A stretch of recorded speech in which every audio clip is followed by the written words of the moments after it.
এসময়ত বজাৰত এটা চাবোনৰ বাকচত বিক্ৰী কৰিছিল তামোল পাণ আৰু আজি সেইগৰাকী ব্যক্তিয়ে দিছে প্ৰায় 1000 পৰিয়ালৰ ভাতমতি। কোভিড কালত কৰ্মহীন হৈ বহিৰাজ্যৰ পৰা ঘৰলৈ উভতি অহা অসমীয়া যুৱকক দিছে সংস্থাপন।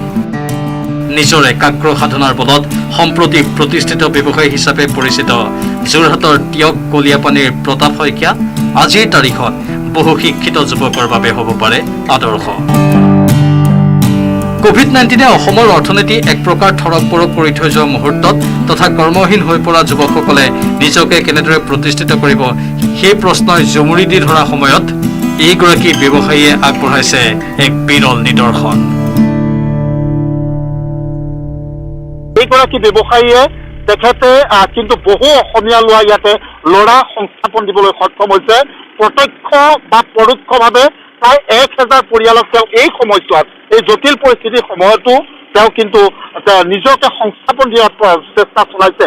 মই আপোনাৰ ওচৰলৈ আহিছোঁ যে এটা অসমৰ অৰ্থনীতিত বিশেষভাৱে প্ৰভাৱ থকা চাহ উদ্যোগটোক লৈ আপুনি জড়িত বা আপুনি এইখিনি কৰি আছে কেনেকুৱা ধৰণে? যিখিনি এতিয়া বাহিৰত শ্ৰমিক হিচাপে আছিলে কোভিড-19 যিখিনি অসমলৈ ঘূৰি আহিলে সেইখিনি ল'ৰা আমাৰ এতিয়া আহি পিনি প্ৰায়ভাগি 20জনমান ল'ৰা আমাৰ ইয়াত ফেক্টৰীত সংস্থাপন দিছোঁ। তেওঁলোকে ইয়াত কাম কৰিছে আৰু ইভাগে আমাৰ এতিয়া 45জন মানে এজেণ্ট আছে। তেওঁলোকৰ আণ্ডাৰত 1000মান ক্ষুদ্ৰ চাহ খেতিয়কৰ মানুহ আছে। সেই 1000মান মানুহ আহি পিনি কালেকশ্যন আহি পিনি মোৰ ইয়াত ফেক্টৰীত পাত দিয়ে। সেই পাতখিনি 1000মান মানৱ পৰিয়ালক এতিয়া এইভাগে কেঁচা পাত তেওঁলোকৰ পৰা লোৱাৰ পৰা সংস্থাপন দিব পৰা হৈছে। আপুনি কি পৰামৰ্শ দিব যিসকল যুৱক আজিৰ তাৰিখত কৰ্মহীন হৈ পৰিল, কোভিড-19 কাৰণে কৰ্মহীন হৈ পৰিল, নিজৰ ঘৰতে বহি আছে, তেখেতসকলক কেনেকুৱা ধৰণৰ পৰামৰ্শ আগবঢ়াব? তেওঁলোকৰ পৰামৰ্শ আগবঢ়াম। তেওঁলোকে খেতি কৰিব লাগিব। এতিয়া মানে মই এইবাৰ বীজ জলকীয়া খেতি মই নিজে কৰিছোঁ। 2 বিঘামান মাটি বীজ জলকীয়া খেতি কৰিছোঁ। প্লাছ যিখিনি মানুহ ঘৰত বহি আছে সেইখিনি মানুহে যিকোনো খেতি মানে এতিয়া বাম খেতি কৰিব লাগিব, হাঁচি খেতি কৰিব লাগিব, কাৰোবাৰ মাটি আছে বাও ৰুব লাগিব, আহু খেতি কৰিব লাগিব। যেনেকৈ খেতিটো এতিয়া আমাৰ এগ্ৰিকালচাৰ আমাৰ 3টা খেতি কৰিব লাগিব। 3টা খেতি কৰি ইয়াত বহিলে এতিয়া বজাৰটো অলৰেডি বন্ধ হৈ আছে। বহিলেও লোকেল বস্তু বিক্ৰী হৈ আছে। যিকোনো এটা খেতি কৰিবই লাগিব। খেতি নকৰিলে আমাৰ অসমৰ ষ্টাৰ নাই। মানে যিকোনো কাম নিস্বাৰ্থভাৱে কৰিব লাগিব। এটা লক্ষ্য থাকিব লাগিব। এটা ফলাফলটো নিজে ভাবিলে নহ'ব। ভগৱানে ফলাফল দিবই। কষ্ট কৰিব লাগিব। কষ্ট কৰিলে মানে সাৰ্থক হ'বই। কিন্তু মানে লাভ সেইটো প্ৰথমতে বাজেট পাওঁ ইমান লাভ হ'ম বুলি কৰিলে নহ'ব। প্ৰথমবাৰ সৰুৰ পৰা আৰম্ভ কৰিব লাগিব। কোনোবাই মাটি কম আছে, কোনোবাই 1 কঠা মাটি পৰা খেতি কৰিব লাগিব, কাৰোবাৰ বহাই গৈ থাকিব লাগিব, কাৰোবাৰ লিজত লৈ মাটি বহাই খেতি কৰিব লাগিব। মানে খেতিৰ প্ৰতি আগ্ৰহ থাকিবই লাগিব মানুহজনৰ। অধ্যয়ন অবিহনে কিন্তু কেতিয়াও এজন মানুহ ছাকচেছ হ'ব নোৱাৰে বা কৃতকাৰ্য হ'ব নোৱাৰে। এই কথাটো কিমান আপুনি নিজৰ ব্যক্তিগতভাৱে আপোনাৰ জীৱনত ফলি আছে? হয়, ফলি আছে। মানে মই যেতিয়া চাহ ফেক্টৰী খুলিছিলোঁ তেতিয়া আমি প্ৰথম 2 বছৰ লছ খাইছিলোঁ। মানে চাহৰ বিষয়ে নিজে নাজানি কৰি দিয়াৰ লগে লগে আমাক মেনেজাৰখিনিয়ে মানে বহুত তেওঁলোকে এইটো বেয়া পাত আহিছে, পাত ভাল নবনে, আমি মাৰ্কেটখন দৃষ্টি থাকিব নোৱাৰিছোঁ। যেতিয়া গোটেই অভিজ্ঞতাটো নিজে আয়ত্ব কৰিলোঁ, মানে শিকি ল'লোঁ, শিকি লোৱাৰ পিছত গম পাওঁ যে কেনেকৈ বনাব লাগে। সেইকাৰণে এতিয়া মানুহখিনি আমি লাভৰ মুখ দেখিছোঁ। মানে লছ নাখায়। সেইকাৰণে যিকোনো খেতি কৰিলেও প্ৰথম খেতিৰ ওপৰত নিৰ্ভৰ মানে এগ্ৰিকালচাৰৰ লগত যোগাযোগ কৰি ল'ব লাগিব। যোগাযোগ কৰি পিনে আগবাঢ়িব লাগিব। টিয়কৰ পৰা Diganta Hazarika, news 18 Assam north east.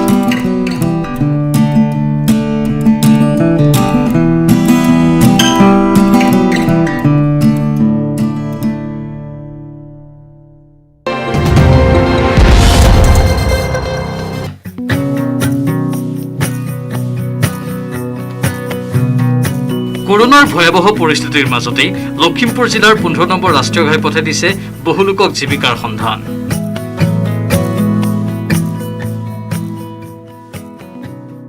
কৰোনাৰ কাৰণে সাধাৰণ জনজীৱন স্তব্ধ হৈছে সঁচা, কিন্তু এই কৰোনা কালতে বহু সংখ্যক লোকক দিছে জীৱিকাৰ সন্ধান।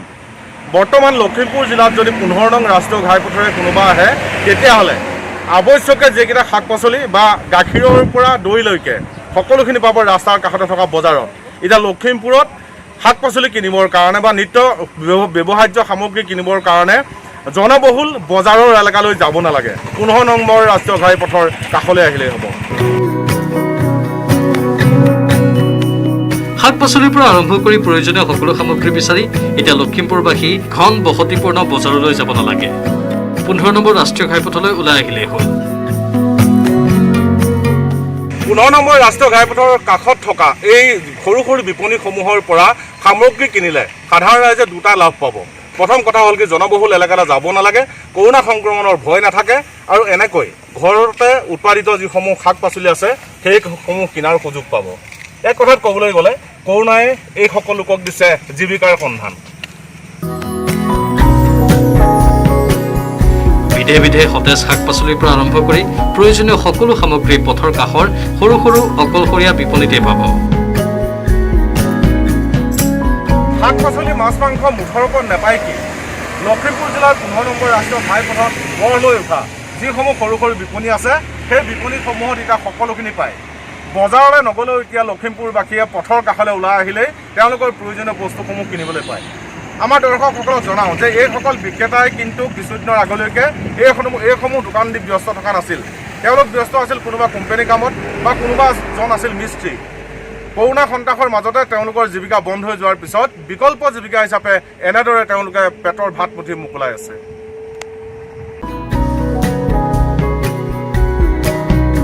কৰোণা সংক্ৰমণৰ শংকা থকা বজাৰলৈ গৈ বিপদ চপাই লোৱাতকৈ এনেদৰে অকলশৰীয়া বিপণীতেই নিঃসন্দেহে গ্ৰাহকে ক্ৰয় কৰিব পাৰে প্ৰয়োজনীয় সামগ্ৰী। কেনেকুৱা হৈছে বিক্ৰী বাৰ্তা ভালনে? বিক্ৰী বাৰ্তাটো মোটামুটি চলিছে আৰু যেন তেন। আমিতো আগতে কিবা এটা কাম কৰি আছিলোঁ, এতিয়া কামটো তেনেকুৱাতো চৰকাৰে যিহে ৰুল বান্ধি দিছে ঠিক তেনেকুৱা আগৰ ধৰণৰ চলিব পৰা নাই। আগতে কি কাম কৰিছিলে? আগতে মই গডৰেজৰ ৰঙৰ কাম কৰি আছিলোঁ মানে। ৰঙৰ কাম কৰিছিলে? হয়। এতিয়া এই দোকান পিছত দিছে নহয় জানো? দোকান মানে এতিয়া তাৰ তেনেকুৱা বন্ধ হৈ যোৱাৰ পাছত মালিকৰো অলপ অসুবিধা হৈ যায়, আমাৰো চলিবলৈ অসুবিধা হৈ যায়। এই ভাবিলোঁ আৰু ঘৰতে যি শাক পাচলি আছিলে তাকে উলিয়াই মেলি মানে অলপ নিজৰ পৰিয়ালটোতো চলিব লাগিব নহয় জানো? পৰিয়াল চলিব লাগিব, তেনেকুৱা লিখা কথা ভাবিয়ে বোলো চিন্তা কৰিয়ে বোলো বহি দিলোঁ আৰু। এতিয়া দুই এজনে নিয়ে, ইমান বেয়াও নহয়, অলপ মোটামুটি চলিছোঁ আৰু ঘৰখন। মোটামুটি চলিছে আৰু। এই বিপণীসমূহ গঢ় লৈ উঠিছে আংশিক লকডাউনৰ সময়ত। বিক্ৰেতাসকল ইয়াৰ পূৰ্বে আছিল অন্য কামত নিয়োজিত। কোনোবা যদি কোম্পানীৰ কামত নিয়োজিত আছিল, আন কোনোবা আছিল দৈনিক শ্ৰমিক। বৰ্তমান পৰিস্থিতিত এইসকল লোক কৰ্মহীন হৈ পৰাৰ বাবে বিকল্প জীৱিকাৰ পথ লৈছে 15 নম্বৰ ৰাষ্ট্ৰীয় পথৰ কাষতে। কৰোণাই সৃষ্টি কৰা ভয়াৱহ পৰিস্থিতিৰ মাজতে এতিয়া লখিমপুৰ জিলাত 15 নম্বৰ ৰাষ্ট্ৰীয় ঘাইপথে দিছে বিকল্প জীৱিকাৰ সন্ধান। বহু লোক এতিয়া 15 নম্বৰ ৰাষ্ট্ৰীয় ঘাইপথকে সাৰথি কৰি সৰু সৰু বিপণী তাৰ কাষত খুলি তেওঁলোকে প্ৰয়োজনীয় যিকেইটা টকা সেইকেইটা উপাৰ্জন কৰি আছে। লখিমপুৰৰ পৰা মই কেমেৰাত মনোজৰ সহযোগত সঞ্জীৱ লাহন, নিউজ 18 অসম নৰ্থ ইষ্ট। লখিমপুৰৰ পৰা সঞ্জীৱ লাহন, নিউজ 18 অসম নৰ্থ ইষ্ট।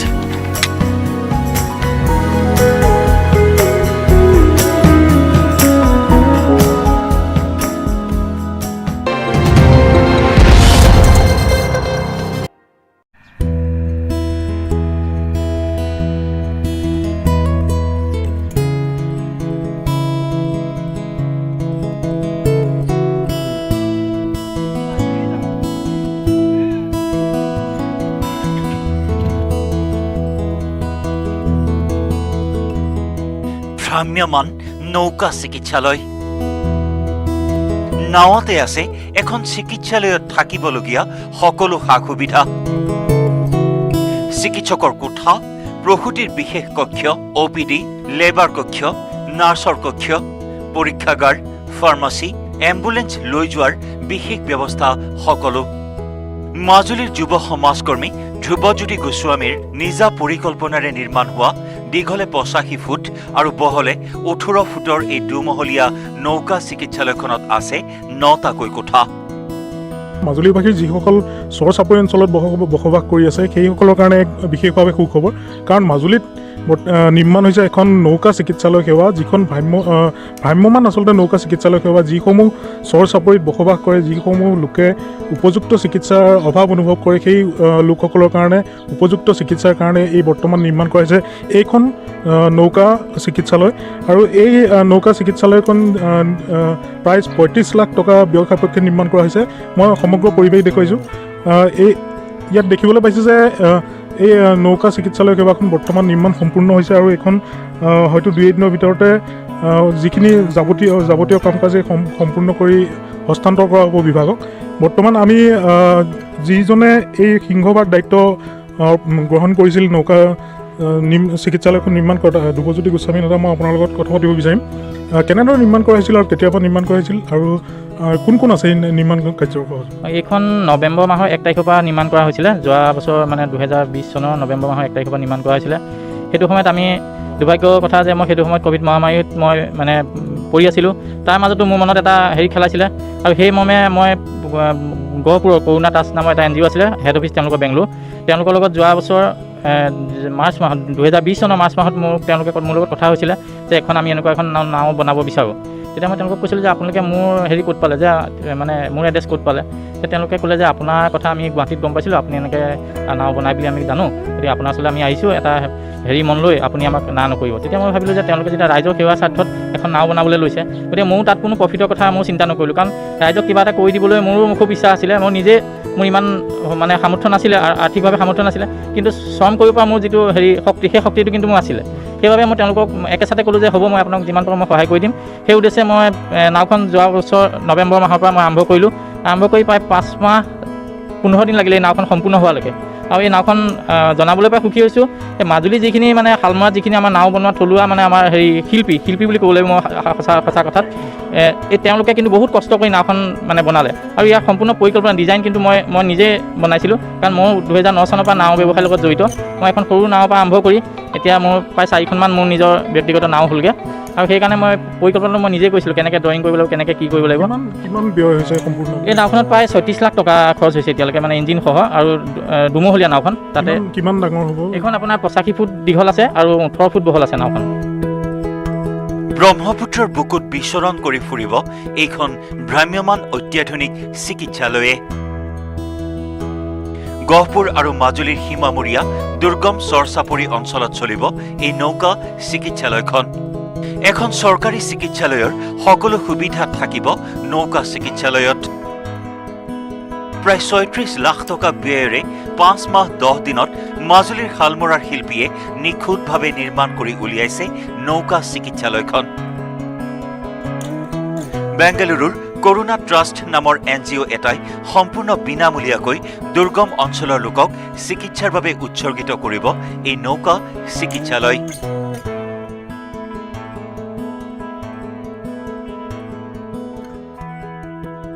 বছৰ বছৰ ধৰি চিকিৎসাৰ পৰা বঞ্চিত হৈ অহা দৰিদ্ৰ দুৰ্গম অঞ্চলৰ ৰোগী তথা প্ৰসূতিৰ বাবে আশীৰ্বাদ স্বৰূপ হ'ব এইখন নৌকা চিকিৎসালয়।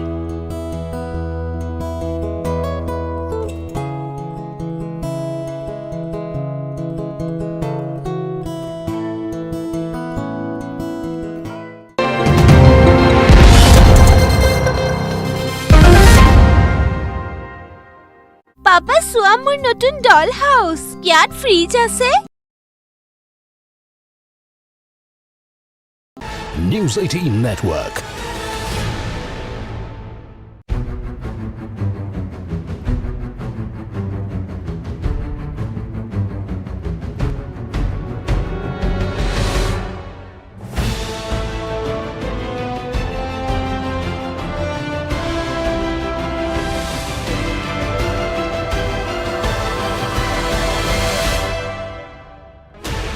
Sixteen channels, 15 languages, 26 states, 1,200 plus reporters, 66.9 crore viewers. India's largest news network, News 18 Network.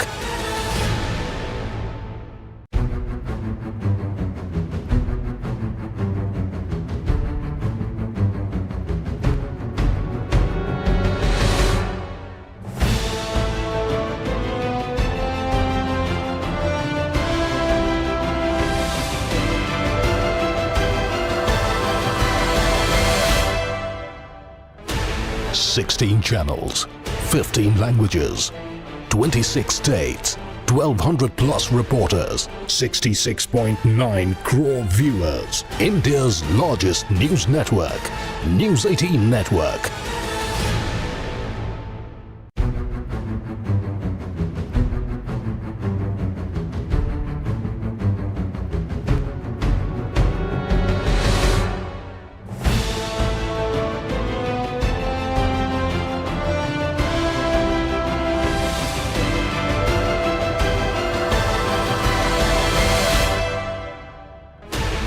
16 channels, 15 languages, 26 states, 1,200 plus reporters, 66.9 crore viewers. India's largest news network, News 18 Network.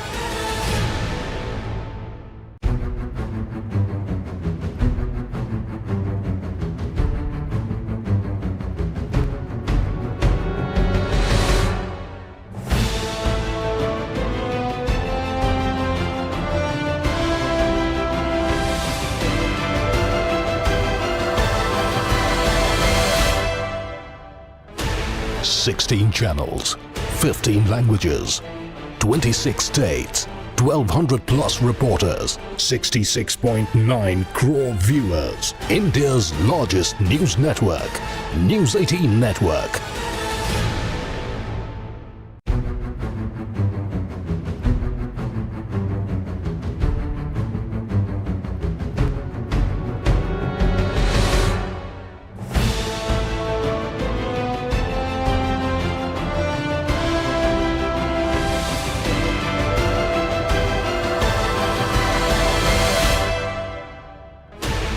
Sixteen channels, 15 languages, 26 states, 1,200 plus reporters, 66.9 crore viewers. India's largest news network, News 18 Network.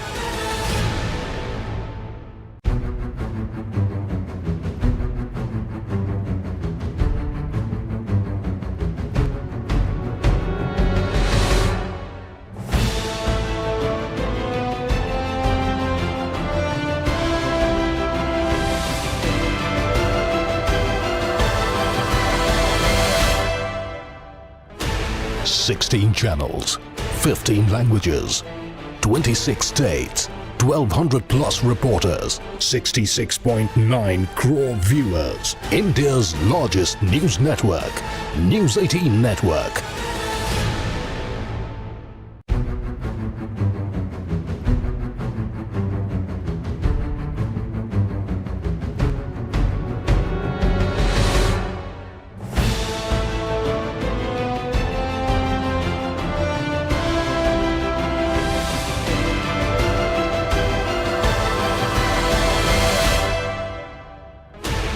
Sixteen channels, 15 languages, 26 states, 1,200 plus reporters, 66.9 crore viewers. India's largest news network, News 18 Network.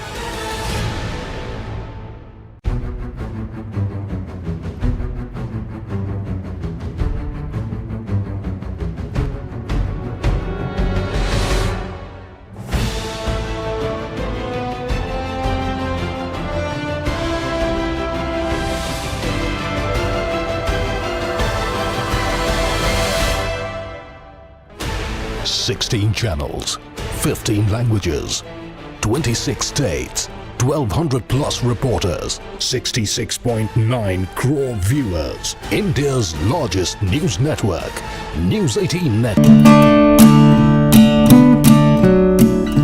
জনতাই জনতাৰ হকে সহায়ৰ হাত আগবঢ়াবলৈ মুখ্যমন্ত্ৰী হিমন্ত বিশ্ব শৰ্মাই আগবঢ়োৱা আহ্বানক সঁহাৰি জনাই মৰিগাঁও জিলাৰ চৰাইবাহী অঞ্চলৰ শংকৰ মাধৱ আত্মসহায়ক গোট আৰু শংকৰী কলা সাংস্কৃতিক চৰ্চা কেন্দ্ৰৰ উদ্যোগত কোভিড-19ৰ ভেকচিন কিনিবৰ বাবে মুখ্যমন্ত্ৰীৰ আৰোগ্য নিধিলৈ অনুদান আগবঢ়োৱাৰ পদক্ষেপ লোৱা হৈছে। ইয়াৰ বাবেই বৰভগীয়া অঞ্চলৰ ঘৰে ঘৰে এনেদৰে গৈ সাহায্য সংগ্ৰহ কৰিছে যুৱকসকলে।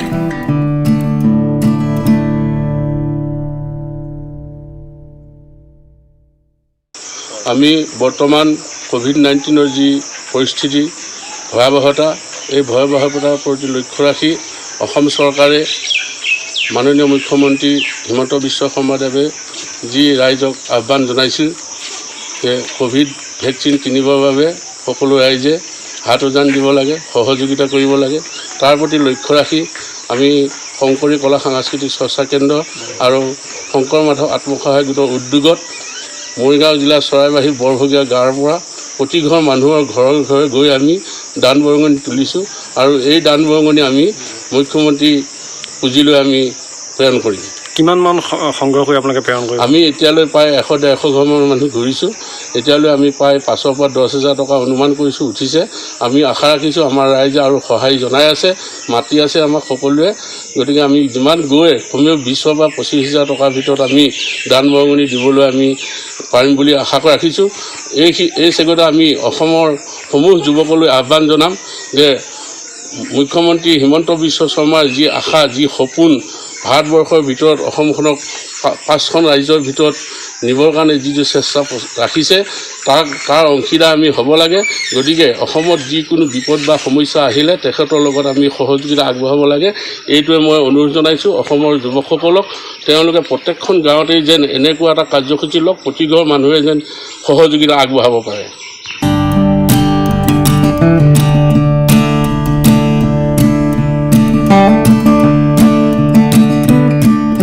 আনহাতে এইসকল যুৱকে এনেদৰে প্ৰতি ঘৰৰ পৰা বৰঙণি সংগ্ৰহ কৰি অঞ্চলটোৰ পৰা প্ৰায় 50,000 টকা মুখ্যমন্ত্ৰীৰ আৰোগ্য নিধিলৈ আগবঢ়াব বুলি প্ৰকাশ কৰে। মৰিগাঁৱৰ পৰা পৱনজ্যোতি ডেকা, নিউজ 18 অসম নৰ্থ ইষ্ট।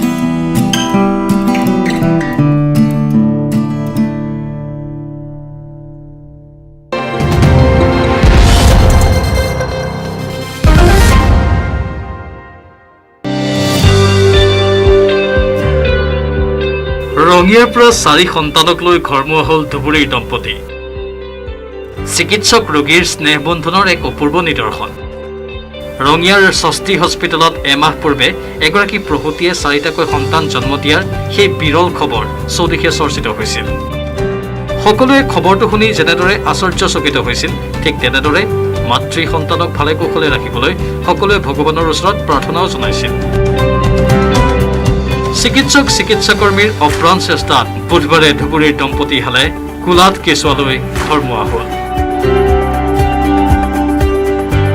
ঘৰলৈ যোৱাৰ পূৰ্বে চিকিৎসক ডাক্তৰ হিতেন্দ্ৰ কলিতাৰ লগতে চিকিৎসক ৰাজনা শৰ্মা, হিমাংশু শেখৰ, চন্দন বৰ্মন সহ নাৰ্ছসকলে মৰমতে এবাৰ কোলাত লৈ দেৱশিশুকেইটাক কোমাল মৰমো যাচিলে।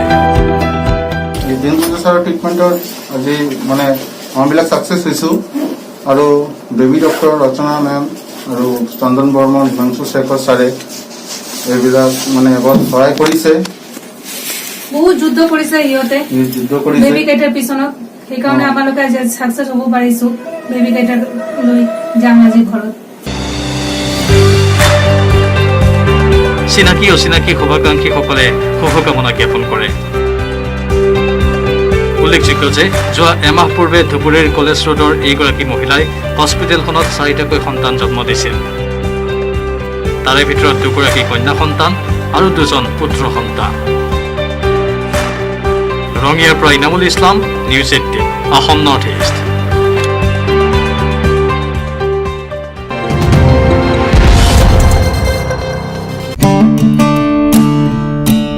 স্বেচ্ছাসেৱী অনুষ্ঠান আশা দ্বীপৰ উদ্যোগত বিশেষভাৱে সক্ষম লোকক প্ৰদান কৰা হয় প্ৰথম পালি কোভিড ভেকচিন।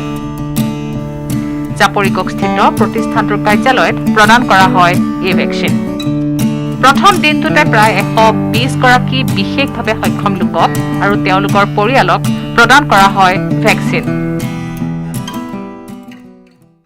প্ৰথম শ্বটটো দিয়া হৈছে আৰু প্ৰায় 140 গৰাকী ইয়াতে আমাৰ মানে টাৰ্গেট আছিলে। তো এতিয়ালৈকে 120ৰ ওপৰ মানুহে লোৱা হৈ গৈছে। আৰু এইটোৰ মানে আমাৰ এই কেম্পটোৰ মেইন উদ্দেশ্য এইটো আছিলে যে আমাৰ এই ল'ৰা ছোৱালীখিনিক তেওঁলোকৰ মানে অকণমান কিছুমানৰ চলা ফুৰাৰ অসুবিধা আছে আৰু বেলেগ যিবিলাক ভেকচিনেশ্যন কেম্প তাত তেওঁলোকৰ মানে গৈ পেলাই লোৱাত মানে বহুত কিছুমান অসুবিধা আহি যায়। আৰু বহুত এনেকুৱা ল'ৰা ছোৱালী আছে মানে গৈ পেলাই উভতি আহিবলগীয়া হৈছে। তেওঁলোকে মানে ল'ব নোখোজে, বেলেগ এটা পৰিৱেশ দেখি ভয় খায়। গতিকে ইয়াত এতিয়া কি হৈছে, তেওঁলোকৰ নিজৰ এটা অনুষ্ঠান এটা তেওঁলোকে মানে বেছি কমফৰ্টেবল ফিল কৰে আৰু আমাৰ টিচাৰ্ছখিনি আছে, তেওঁলোকে চিনি পায় তেওঁলোকক। গতিকে সেইফালৰ পৰা মানে অভিভাৱকসকলেও বহুখিনি সকাহ পাইছে ইয়াত তেওঁলোকক দিব পাৰি।